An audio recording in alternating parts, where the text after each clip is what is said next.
So you were educated traditionally, like all of us are, that have MD or DO behind our names.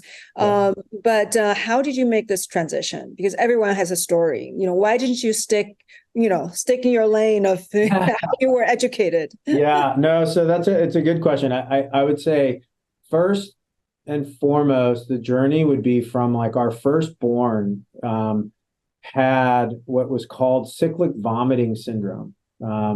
She's now 22, doing really well in college and thriving.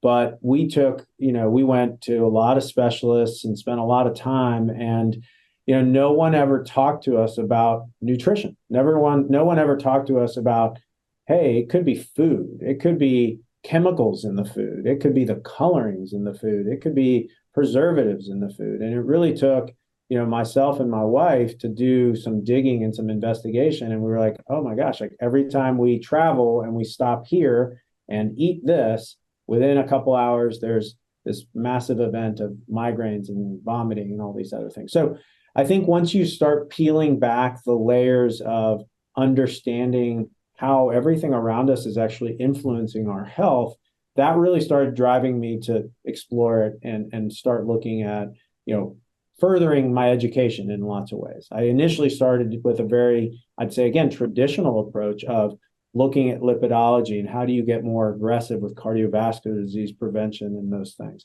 And then I just took a functional medicine class. All kidding aside, I needed continuing medical education. I was like running around like, oh, let me just do this class. And it was just an eye-opening experience. I was like, oh my gosh, like, why are we not doing this? And from then on in 2012, I did all the certifications and fellowship work that I think you've done as well, and then did the board exam at that time. So as I tried to sort of build this into a traditional insurance-based world, it just was like the insurance world was not interested in helping kind of pay for these things and get the help for these patients and clients. And so I left traditional practice in mid 2019. And honestly, I was on the verge of getting out of medicine. That's how disillusioned I was with the whole process. That would be a shame after all that education. Well, thank you.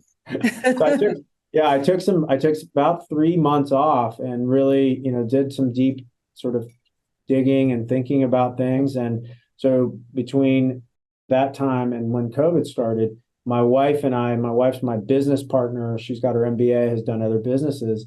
We really then conceptually thought about what we wanted to create, right?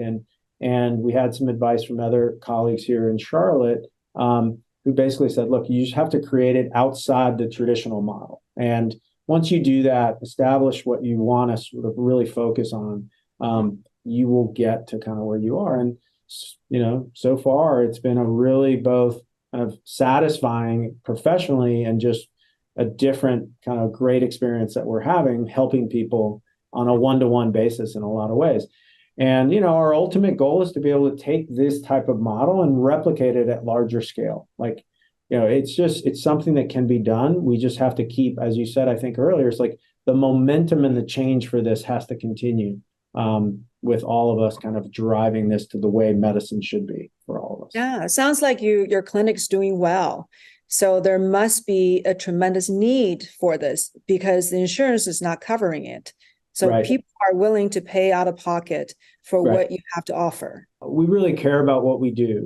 We started with 2 of us. We now have about 18 people who are part of our clinic.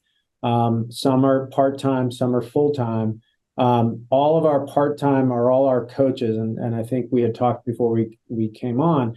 We build into all of our processes integrative coaches. And so every client that walks into our office gets a coach that's sort of, it's their right hand. And so if we talk about, how do you improve adding vegetables? How do you reduce your gluten? How do you change dairy to a nut milk? We help all our clients with that. And so not only do we do nutrition, but we also talk to them about stress and meditation and breath work and spirituality. It's all about how do we heal, which allows us to kind of going back to the original, how do we reduce stress and improve sleep?